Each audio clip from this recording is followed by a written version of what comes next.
पिछले एपिसोड में सायर का डिवाइन अवेकनिंग कंप्लीट हो गया था और फिर उसने बड़े हुए पावर का यूज करके अभाव को बहुत ही आसानी से हरा दिया था। इसके बाद अगले सीन में हम देखते हैं कि हाउचिन के सभी साथी एटर्नल टावर के अंदर आ गए थे, जहाँ पर कि चेन को हाउचिन और सायर के बारे में काफी चिंता होने लगती है और वो वेंगयुआन से पूछने लगती है कि अभी तक वे यहाँ पर आए क्यों नहीं। तब इस पर वेंगयुआन कहती है कि वे दोनों सही होंगे। तब सीमा सियान भी कहने लगता है कि अब तो काफी टाइम हो गया और इसीलिए मुझे लगता है कि हमें बाहर जाकर इसके बारे में पता लगाना चाहिए। लेकिन वहीं लिन सिंह को पूरा यकीन होता है कि वे दोनों पूरी तरह से सही होंगे और उसके अलावा अभाव के फियांसे भी यहीं पर है, जिसके बॉडी के अंदर सार के लगाया हुआ बैन अभी भी है। तभी अचानक से लगता है कि किसी वजह से प्रिंसेस सुई के ऊपर लगा हुआ बैन अपने आप ही हट गया था और इसीलिए इसके बारे में जानकर वो काफी खुश हो जाती है। लेकिन तभी हम देखता है कि हाउचिन के बाकी साथी काफी परेशान हो गए थे और फिर हानि उसके गर्दन के ऊपर अपनी तलवार रखते हुए कहता है कि तुमने क्या किया। तब इस पर प्रिंसेस सुई कहने लगती है कि वैसे भी मैं यहाँ पर क्या कर पाऊंगी, क्योंकि इस समय तो मैं तुम्हारे ही टेरिटरी में हूँ और मेरे हिसाब से मुझे धमकी देने के बजाय तुम्हें सार के बारे में सबसे ज्यादा चिंता करनी चाहिए।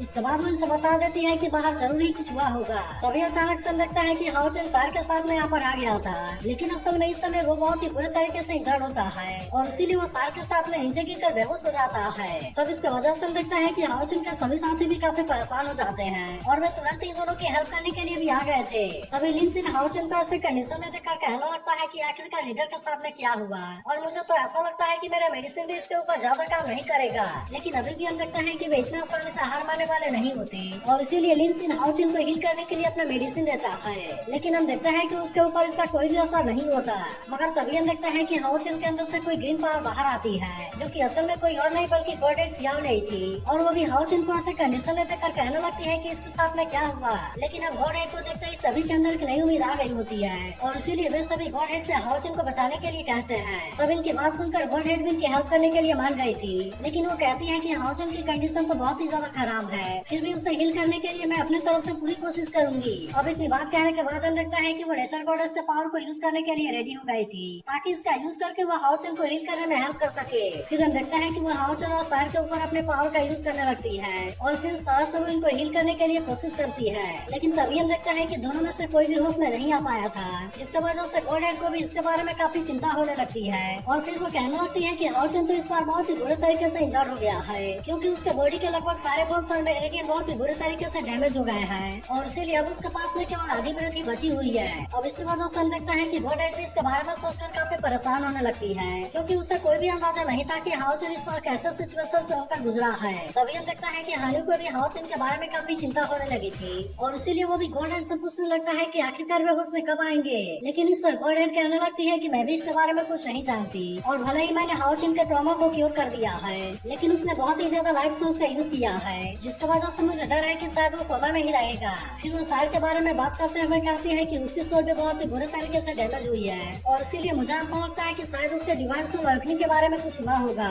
लेकिन गॉड हेड असल में इसके बारे में कुछ भी नहीं कर सकती थी और इसीलिए वो ऐसी बात करते हुए काफी उदास हो जाती है। तभी हम देखता है कि इस वजह से चेन भी काफी परेशान हो गई थी और फिर वो कहने लगती है कि हमें इसके बारे में क्या करना चाहिए। तब इस पर हानि कहने लगता है कि इस समय हमारे पास में कोई और रास्ता नहीं है, इसलिए मुझे ऐसा लगता है कि हमें जितना जल्दी हो सके अलायंस में वापस आना होगा, ताकि इस तरह से हम वहाँ पर वापस आकर हाउचिन और सायर को ठीक करने का कोई तरीका खोज सके। तभी इसी वक्त हम देखता है कि सेंट कार्ड 11 भी यहाँ पर आ गया था और वो इनसे कहता है कि शायद हम यहाँ से नहीं निकल पाएंगे। तब इसके बात सुनकर बाकी लोग भी इस बात से काफी परेशान हो गए थे। फिर सेंट कार्ड 11 को बताता है कि अभाव ने अभी अभी एक हाई रिवार्ड वाले वांटेड वॉरेंट को इशू किया है, जिसकी वजह से सभी डिमंस इसके लिए रेडी हो गए हैं और वे हमें खोजने के लिए पूरी कोशिश कर रहे हैं। वहीं उधर हम देखते हैं कि अभाव हाउचिन और सायर के ऊपर और भी ज्यादा गुस्सा हो रहा था और वो कहने लगता है कि तुम यहाँ से किसी भी तरह समझकर बाहर नहीं जा पाओगे। इसीलिए सेंट कार्ड 11 कहता है कि अब यहाँ से बाहर जाना हमारे लिए किसी भी तरह से सेफ नहीं है, क्योंकि मुझे लगता है कि सभी डिमंस हमें खोजने के लिए रेडी होंगे, जिसकी वजह से कि हमारे लिए खतरा बहुत ही ज्यादा बढ़ गया है। फिर वो कहता है कि अगर हम ऐसा साउथ ईस्ट वाले फोर्ट्रेस में जाने के लिए भी कोशिश करते हैं तो फिर मुझे लगता है कि हमें इसके लिए बहुत ही बड़े डिमन ग्रुप का सामना करना पड़ेगा, जिसकी वजह से हम के ट्रैप में बहुत ही बुरे तरीके से फंस जाएंगे। तब इसके बारे में जानकर वे सभी और भी ज्यादा परेशान होने लगते हैं। फिर सेंट कार्ड 11 कहता है कि हम इसके लिए जितना ज्यादा टाइम लेंगे तब इसकी वजह से रास्ते में आने वाले डिमन की संख्या और भी ज्यादा बढ़ती जाएगी। तभी हम देखते हैं कि इसके बारे में सोचकर वेंगयुआन बहुत ही ज्यादा परेशान हो जाती है और वो गुस्से में कहती है कि क्या हम यहाँ पर कुछ भी नहीं कर सकते। तभी हम देखते हैं कि हानि को भी हाउचिन के बारे में काफी चिंता होने लगती है और वो डिसाइड करता है कि वो हाउचिन को यहाँ से बाहर लेकर जरूर जाएगा। इसके बाद हम देखते हैं कि वो हाउचिन के साथ में बिताए हुए सारे पलों के बारे में याद करने लगा था, जहाँ पर कि अभी तक इन्होंने एक साथ में मिलकर बहुत सारे डिमन का सामना किया है। इसके बाद वो सेंट कार्ड 11 से कहने लगता है कि हम यहाँ पर इसी तरह से नहीं बैठ सकते, क्योंकि हमें किसी न किसी तरह से हाउचन और सार को अलायंस में लेकर वापस आना ही होगा, क्योंकि वहाँ पर जाने के बाद ही हम इनकी हेल्प करने के लिए कुछ कर पाएंगे। तभी वो कहने लगता है कि हम जिस रास्ते से आए थे उस रास्ते से होकर वापस नहीं जा सकते तो क्या हुआ, लेकिन इसके जगह पर हम तो यहाँ से एक्सोर्सिज्म पास में जाने की कोशिश कर सकते हैं, जहाँ का डिस्टेंस को अगर देखा जाए तो वहाँ पर हमें जाने के लिए कम से कम 5 दिन का टाइम लगेगा। इसलिए हमें कहता है कि अगर हम किसी तरह से एक्सोर्सिज्म पास में पहुँच गए तब उसके बाद से हम तो अलायंस में बहुत ही आसानी से वापस आ सकते हैं। लेकिन तभी स्केलेटन कहने लगता है कि मास्टर हाउचन तो अभी यहाँ पर बेहोश है, इसलिए मुझे लगता है कि अगर तुम यहाँ से एक बार बाहर चले जाते हो तब उसके बाद फिर से यहाँ पर वापस आना पूरी तरह से इम्पॉसिबल होगा। लेकिन इस पर हानि कहता है कि यहाँ पर हम जितना ज्यादा देर लगाएंगे इसकी वजह से हाउचन और सार की कंडीशन उतनी ज्यादा खराब होती जाएगी। इसीलिए हानि डिसाइड करता है कि उन्हें किसी भी तरह से सार और हाउचन को यहाँ से लेकर जाना ही होगा। तभी प्रिंसेस सुई कहने लगती है कि मेरे हिसाब से तुम्हें इसके बारे में कोई भी जल्दीबाजी नहीं करनी चाहिए, क्योंकि वैसे भी तुम्हारी पूरी टीम पहले से ही काफी इंजर्ड है, जिसकी वजह से तुम सभी की कॉम्बैट पावर भी बहुत ही ज्यादा कम हो गई है। इसीलिए वो इनसे कहने लगती है कि शायद तुम्हें इसके लिए सबसे छोटे रास्ते का यूज करना चाहिए, क्योंकि इसके लिए और भी बहुत सारे रीजन है और यहाँ पर तो एक ऐसी जगह है जहाँ पर की डीमंस भी जाने की हिम्मत नहीं करते। फिर वो इनसे बताती है कि उस जगह का नाम डेथ रिल्म है, जहाँ पर की कुछ सालों पहले अचानक से कोई फॉग अपीयर हो गया और इसीलिए इसके बारे में कोई भी नहीं जानता कि आखिरकार उसके अंदर है क्या। फिर वो आगे इनसे कहती है मुझे केवल इतना पता है कि जो भी डीमन वहाँ पर गया था उनमें से कोई भी वहाँ से जिंदा बचकर वापस नहीं आ पाया। इसी वजह से धीरे धीरे वह जगह एक फॉरबिडन एरिया बन गया और अब कोई भी वहाँ पर जाने की हिम्मत नहीं करता। तभी हानि सभी लोगों से कहता है कि हाउचन हर एक बैटल में हमें बचाने के लिए हमारे सामने खड़ा रहा, इसीलिए मुझे लगता है कि इस पर हमें भी हाउचन और सार को प्रोटेक्ट करना चाहिए। तब इसके बारे में सुनकर बाकी सभी भी इसकी बात मानने के लिए रेडी हो गए थे। वहीं अगले सीन में हम देखता है कि एक जगह पर बहुत सारे डीमन पहरा दे रहे थे, जहाँ पर वे सभी आपस में बात कर रहे होते हैं कि वे इंसान हमारे हाथों से बचकर नहीं जा पाएंगे। लेकिन तभी हम देखता है कि यहाँ पर इनको किसी की हलचल दिखाई देती है, इसीलिए वे सभी इसके बारे में पूरी तरह से अलर्ट हो गए थे और फिर हम देखते हैं कि वे सभी इसके बारे में पता लगाने के लिए उसी तरफ जाने लगते हैं। तभी इनको पता चलता है कि यहाँ पर तो प्रिंसेस सुई जख्मी हालत में है और इसीलिए वे उससे पूछने लगते हैं कि आपको कुछ हुआ तो नहीं। लेकिन यह तो असल में प्रिंसेस सुई की एक चालाकी होती है और इसीलिए हाउचन के सभी साथी मौके का फायदा उठाकर यहाँ से आगे चले गए थे। तभी प्रिंसेस सुई हाउचन को याद करते हुए कहने लगती है कि अब तो मेरे ऊपर से बैन भी हट गया, इसीलिए आज मैं आखिरी बार तुम्हारी मदद कर रही हूँ और मुझे लगता है कि आगे की जर्नी तुम्हारे लिए और भी ज्यादा खतरनाक और डिफिकल्ट होगी। वहीं उधर सीमा सियान हाउचन को अपने साथ लेकर भाग रहा था, क्योंकि एटर्नल टावर की पोजीशन हाउचन के पोजीशन के हिसाब से ही चेंज होगी और इसीलिए सेंटगार्ड 11 ने डिसाइड किया था कि वे केवल हाउचन को यहाँ से बाहर लेकर जाएंगे, जबकि उसने डिसाइड किया था कि शायद एटर्नल टावर के अंदर ही रहेगी। तभी लिंक सिंह कहने लगता है कि यहाँ से वापस जाने के लिए हमारे पास में केवल डेथ रिल वाला ही रास्ता है, लेकिन फिर भी हमें यहाँ पर हाउचन और सारे को मरते हुए देखकर वेट नहीं कर सकते और इसीलिए हमें यहाँ से जाना है तो हमें ये रिस्क लेना ही होगा। जिसके बाद हम देखते हैं कि वेंगुआन भी इसके लिए पूरी तरह से रेडी हो गई थी और वो कहने लगती है कि हम हाउचन और सार को यहाँ से वापस लेकर जरूर जाएंगे और फिर वो हानि से कहती है कि अब इसकी सारी जिम्मेदारी तुम्हारी होगी। तब इसके बारे में सुनकर हानि और बाकी लोग भी इसके लिए पूरी तरह से रेडी हो गए थे और हानि लिंक सिंह से कहता है कि सबसे पहले तुम अपने मैजिक का यूज करके डीमन के ऊपर नजर रखना, ताकि इस तरह से हम पहले से उनके ऊपर एक्शन लेने के लिए रेडी हो पाएंगे। तभी लिंक सिंह को पता चलता है कि 5 किलोमीटर आगे डीमंस ने एक चेक पॉइंट को सेटअप किया है, जिसमें कि कम से कम 50 डीमन जरूर होंगे। तभी हानि कहता है कि हमें वॉर को शुरू करने से पहले पता लगाना होगा कि यहाँ पर कोई और भी डीमंस ग्रुप है या नहीं है, ताकि अगर हम इनके ऊपर अटैक करना स्टार्ट करें तो कोई भी इनकी हेल्प करने के लिए ना आ सके। जिसके बाद हम देखते हैं कि लिंक सिंह भी अपने मैजिक का यूज करके इसके बारे में पता लगाता है और फिर वो कंफर्म करता है कि वहाँ से 10 किलोमीटर के दायरे में और कोई डीमन ग्रुप नहीं है। जिसके बाद हम देखते हैं कि वे सभी इस वाले डीमन ग्रुप के ऊपर अटैक करने के लिए रेडी हो गए थे और कहते हैं कि हम इनमें से किसी को भी जिंदा नहीं छोड़ेंगे।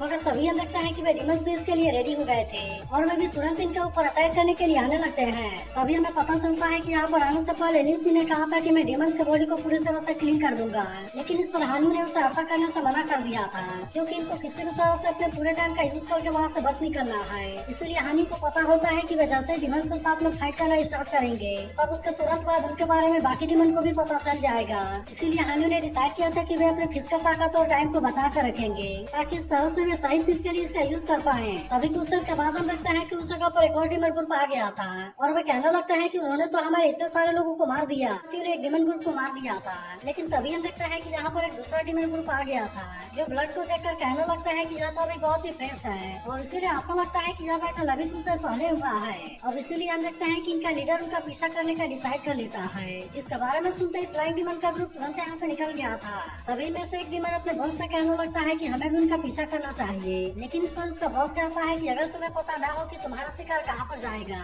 तब इसलिए तुम्हें उसका पीछा करना चाहिए, जबकि हम तो अपने शिकार का खुद ही आने के लिए वेट करेंगे। वहीं उधर हम देखते हैं कि हानि और सभी लोग लोग अपनी जान बचाने के लिए भाग रहे थे, क्योंकि अब बहुत सारे डीमन इनका पीछा करने के लिए वहाँ पर आ गए होते हैं और इसीलिए इसके वजह से वे सभी काफी परेशान हो गए थे। लेकिन तभी हम देखते हैं कि यहाँ पर फ्लाइंग डीमन अपने ही लोगों के साथ में फाइट करना शुरू कर देते हैं और वे कहने लगता है कि इनको सबसे पहले हमें खोजा है और इसीलिए हम ही इनको मारेंगे। तब इनको ऐसा करता हुआ देख हानियों को इनके ऊपर हंसी आने लगती है और कहने लगता है कि बिना लीडर के ये डीमन तो अपने आप में ही फाइट करने लगे हैं। तभी हम देखते हैं कि सेंकाई 12 अपने पावर का यूज करके इनको मारने लगा था, जिससे देख सेंकाई 11 भी अपने आइस पावर का यूज करके इनको रोकने के लिए रेडी हो गया था, जबकि वो हानियों से कहता है कि तुम यहाँ से चले जाओ और मैं इनको यहाँ पर रोकने की कोशिश करता हूँ। जिसके बाद हम देखते हैं कि हानियों भी इसके बात मारने के लिए रेडी हो गया था और फिर वो तुरंत ही बाकी लोगों के साथ में यहाँ से निकल जाता है। मगर तभी हम देखते हैं कि वे डीमन इतना आसानी से इनका पीछा छोड़ने वाले नहीं होते और इसीलिए हम देखते हैं कि चेन यहाँ पर बहुत ही बुरे तरीके से फंसने वाली थी। लेकिन तभी इसी वक्त हम देखते हैं कि वेंग युआन इसकी मदद करने के लिए यहाँ पर आ जाती है, जिसने कि तुरंत ही अपने जाइंट सील को एक्टिवेट कर लिया था और फिर वो तुरंत इसका पावर का यूज करके इनके ऊपर अटैक कर देती है। तब इसका वजह से हम देखते हैं कि वे इसका पावर को रोकने के लिए कुछ भी नहीं कर पाते और उस तरह से वेंग युआन ने अपने केवल एक ही अटैक से इन सबको बहुत ही आसानी से हरा दिया था। फिर हम देखते हैं कि वे सभी तुरंत ही लिन सिन के पास में आ जाते हैं, जहाँ पर हम देखते हैं कि डीमन के साथ में फाइट करने की वजह से इनकी स्पिरिचुअल पावर कम हो गई थी, इसीलिए लिन सिन इनको रिकवर होने के लिए अपने पास से एलेक्सिस देता है। तभी हमें पता चलता है कि हानियों ने यहाँ पर आने से पहले एक और प्लान बनाया था, जिसमें उसने इनसे कहा था कि हमें शुरुआत से लेकर आखिर तक डीमन के साथ में फाइट करना है, इसीलिए जितना जल्दी हो सके हम इससे पूरी तरह से छुटकारा पाने के लिए कोशिश करेंगे। जिसके बाद उसने डिसाइड किया था कि वे इसके लिए डेथ रिंग के अंदर एंटर करेंगे। जिसके बाद हम देखते हैं कि इसके बारे में सुनकर वे सभी भी इसके लिए मान गए थे और फिर हम देखते हैं कि वे यहाँ से सीधे डेथ रिंग की तरफ जाने लगते हैं। मगर तभी हम देखते हैं कि डीमन बॉस तो पहले से इनके आने का वेट कर रहा था और अब इसीलिए वे सभी यहाँ पर बहुत ही बुरे तरीके से फंसने वाले होते हैं। इसके बाद हम देखते हैं कि डीमन बॉस ने सामने से आकर इनको घेर लिया था और फिर वो कहने लगता है कि हमें पिछले 3 दिन और 3 रात से भाग रहे हैं, लेकिन कहीं ऐसा तो नहीं कि तुम पूरी तरह से थक गए हो। मगर तभी हम देखते हैं कि यहाँ पर एक और डीमन ग्रुप भी आ गया था, जिससे दिखाने पे आता है कि अब केवल आखिरी स्टेप बचा हुआ है। तभी पहला डीमन बॉस दूसरे डीमन बॉस से कहने लगता है कि चलो हम एक साथ में मिलकर काम करते हैं और फिर उसके बाद मैं इनमें से तुम्हें 2 को दे दूंगा। लेकिन यह सुनते ही दूसरा डीमन बॉस कहने लगता है कि तुम कौन हो और क्या सच में तुम्हें लगता है कि तुम मेरे साथ में नेगोशिएशन कर सकते हो। तभी इसी भी हम देखता है कि लिन सिन और वेंग युआन भी भागते हुए यहाँ पर आ गए थे, जिनका पीछा असल में फ्लाइंग डीमन कर रहे थे और वे कहने लगता है कि तुम हमसे बचकर कहाँ जा पाओगे। तभी लिन सिन कहने लगता है कि मैं तो इसमें बहुत ही बुरे तरीके से थक गया, क्योंकि इन सारे विश्व डीमन को एक साथ में यहाँ पर लाना इतना आसान नहीं है। तभी हम देखते हैं कि वो फ्लाइंग डीमन भी बाकी डीमन के ऊपर काफी गुस्सा होने लगते हैं और फिर उससे कहने लगते हैं कि ये सभी हमारे शिकार हैं। लेकिन तभी हम देखते हैं कि पहला वाला डीमन को भी इतना आसानी से हार मानने वाला नहीं होता और वे भी कहने लगते हैं कि हम इतने आसानी से अपने शिकार को इनके हाथों में नहीं जाने देंगे। तभी अचानक से हम देखते हैं कि एक फ्लाइंग डीमन पहले वाले ग्रुप के ऊपर अटैक कर देता है, जिसके वजह से इनका बॉस भी इनके ऊपर काफी गुस्सा हो गया था और फिर हम देखते हैं कि वो भी इन पर अटैक करके इनको मार देता है। तब इसके वजह से हम देखते हैं कि वे सभी एक दूसरे के ऊपर काफी गुस्सा हो गए थे और फिर वे कहने लगते हैं कि अब हमारे रास्ते में जो कोई भी आने की कोशिश करेगा हम उसे किसी भी कीमत पर जिंदा नहीं छोड़ेंगे। अब इस तरह से हम देखते हैं कि वे तीनों ग्रुप एक दूसरे को मारने लगते हैं। फिर हमें पता चलता है हानियों ने कहा था कि अगर सच में वहाँ पर ऐसा सिचुएशन क्रिएट हो गया तब उसके बाद हम तुरंत ही वहाँ से निकल जाएंगे और अब इसीलिए हम देखते हैं कि वे सभी डीमन के ऊपर अटैक करने लगते हैं ताकि इस तरह से वो इन सब का डेथ रिंग के अंदर एंटर कर सके। वहीं हम देखते हैं कि लिन सिन और वेंग युआन डीमन के साथ में फाइट करने लगते हैं और अब इस तरह से वे इनको खत्म करके आगे का रास्ता बनाने लगे थे। वहीं हम देखते हैं कि हानियों अपने ऑरोरा बाइंडिंग वाले पावर का यूज करने लगा था और फिर इस तरह से वो अपने सामने वाले डीमन को बहुत ही आसानी से मार देता है। इसके बाद अगले सीन में हम देखता है कि वे सभी वहाँ से बचकर निकल गए थे, इसीलिए वे सभी इस बात से काफी खुश होते हैं और कहने लगता है हमारी किस्मत अच्छी है कि लीडर इसमें जख्मी नहीं हुए। तभी हम देखता है कि चेन को अपने सामने डेथ रिंग का एंट्रेंस दिखाई देता है, जिसे देखते ही वो काफी एक्साइटेड हो गई थी। अब इन सभी को ऐसा लग रहा था कि वे तो यहाँ पर बहुत ही आसानी से आ गए और फिर हम देखते हैं कि वे वहाँ पर एंटर करने के लिए जाने लगते हैं। लेकिन तभी हम देखते हैं कि वे डीमन भी यहाँ पर आ गए होते हैं और फिर वे तुरंत ही अपने पावर का यूज करके इन सभी के ऊपर अटैक कर देते हैं और इसकी वजह से हम देखते हैं कि इनमें से कोई भी इसे रोकने के लिए कुछ नहीं कर पाया होता। जिसके बाद हमें पता चलता है कि दूसरे वाले डीमन बॉस ने बाकी दोनों डीमन बॉस को मार दिया था और फिर वो इनसे कहने लगता है कि हमारे बीच में फाइट कराने की तुम्हारी हिम्मत कैसे हो गई और क्या सच में तुम्हें लग रहा था कि इस तरह से तुम यहाँ से बचकर निकल पाओगे। इसके बाद हम देखते हैं कि वो इनके ऊपर भी अटैक करने के लिए रेडी हो गया था और कहता है कि तुम इनके लीडर के सिर को उसके बॉडी से अलग कर दो। लेकिन तभी हम देखता है कि सिमा सियान इनको रोकने के लिए रेडी हो गया था और कहता है कि मेरे होते हुए तुम लीडर को टच करने के बारे में सोचना भी नहीं। लेकिन हम देखते हैं कि डीमन बॉस किसी भी तरह से हाउचन के सिर को लेना चाहता था, क्योंकि अबाव ने सबसे बड़ा प्राइस उसी के लिए रखा हुआ था। वहीं उधर हम देखते हैं कि हानु भी डीमन के साथ में फाइट करने के लिए रेडी हो गया था, लेकिन असल में इस समय उसकी पावर बहुत ही कम हो गई होती है, जिसकी वजह से वो डीमन के सामने कमजोर पड़ने लगता है। वहीं उधर हम देखते हैं कि सीमा सियान भी इनका सामना करने की कोशिश कर रहा था, लेकिन असल में थके होने की वजह से वो भी इनके सामने कमजोर पड़ने लगता है। इसके अलावा हम देखते हैं कि वे युआन भी इनके साथ में फाइट करने की कोशिश कर रही थी, लेकिन वो भी यहाँ पर इनके सामने ज्यादा कुछ नहीं कर पा रही थी। अभी हम देखते हैं कि एक डीमन चेन के ऊपर अटैक करने के लिए आने लगा था, जिससे देखते हैं लिन सिन उसको बचाने के लिए बैरियर को क्रिएट करने की कोशिश करता है, लेकिन असल में वो भी इसके अटैक को रोकने के लिए कुछ भी नहीं कर पाया होता। और हम देखते हैं कि डीमन इनके ऊपर अटैक करके इनको इंजर्ड कर देता है। वहीं उधर हम देखते हैं कि डीमन ने हानि को हरा दिया था और अब वो इसके ऊपर अटैक करके उसे मारने वाला होता है, लेकिन तभी इस वक्त हम देखते हैं कि हाउ इनको बचाने के लिए यहाँ पर आ गया था, जिसके बाद सब इसके पावर के सामने डीमन बॉस भी कुछ नहीं कर पाता। इसके अलावा हम देखते हैं कि बाकी डीमन भी इसके पावर को देख काफी डर गए थे और फिर वो तुरंत ही अपनी जान बचाने के लिए वहाँ से भागने लगते हैं। लेकिन हम देखते हैं कि अब इसमें इनको काफी देरी हो गई थी, क्योंकि हाउ तुरंत यहाँ पर अपने किसी पावर को यूज करने लगता है, जिसके वजह से हम देखते हैं कि अब इनमें से कोई भी डीमन इसका सामना करने के लिए कुछ नहीं कर पाता और वो सभी इसके पावर के सामने बहुत ही आसानी से मारे जाते हैं। लेकिन तभी हम देखते हैं कि हाउ के पास में विंग भी आ गए थे और अब इसे यहाँ पर देखते ही चेन खुश होता है, कहती है कि आखिरकार हाउ वापस आ गया। लेकिन तभी हम देखते हैं कि हाउ बिना देरी किए हाउ चेन के ऊपर अपने पावर का यूज करने लगता है, जिसके बाद हम देखते हैं कि हाउ चेन पूरी तरह से हील हो गया था और फिर आखिरकार इसके कुछ समय के बाद वो होश में भी आ जाता है। लेकिन हाउ चेन को भी समझ में आ गया था कि वो काफी टाइम से कोमा में था, मगर तभी हम देखते हैं कि वो भी हाउ को देख पूरी तरह से हैरान हो गया था और फिर वो कहता है कि तुम तो फिर से इवॉल्व हो गए। लेकिन अब इसी के साथ हम देखते हैं कि उसे बाकी लोगों के बारे में भी चिंता होने लगती है और इसीलिए वो इनसे पूछता है कि क्या तुम ठीक हो। लेकिन हम देखते हैं कि हानि यहाँ पर बहुत ही बुरे तरीके से थक गया था और इसीलिए वो हाउचन के पास में आते ही बेहोश हो जाता है, जिसके बाद हम देखते हैं कि हाउचन इन सभी को इनके हार्ड वर्क के लिए थैंक यू भी कहता है। मगर तभी अचानक से हम देखते हैं कि सायर के बॉडी में फिर से कोई पावर एक्टिवेट हो गई थी, जिसके वजह से हाउचन को भी पता चल गया था कि टनल टावर में कुछ हुआ है, जहाँ पर हम देखते हैं कि सायर गॉड हेड के ऊपर अटैक करने के लिए रेडी हो गई थी, जिसकी वजह से गॉड हेड भी इस बात से पूरी तरह हैरान हो गई होती है और उसको समझ में नहीं आता कि अचानक से सायर को क्या हो गया। तो क्या आपको लगता है कि सायर सच में गॉड हेड को मारने वाली है? इसके बारे में कमेंट करके जरूर बताना और अगर आप इसके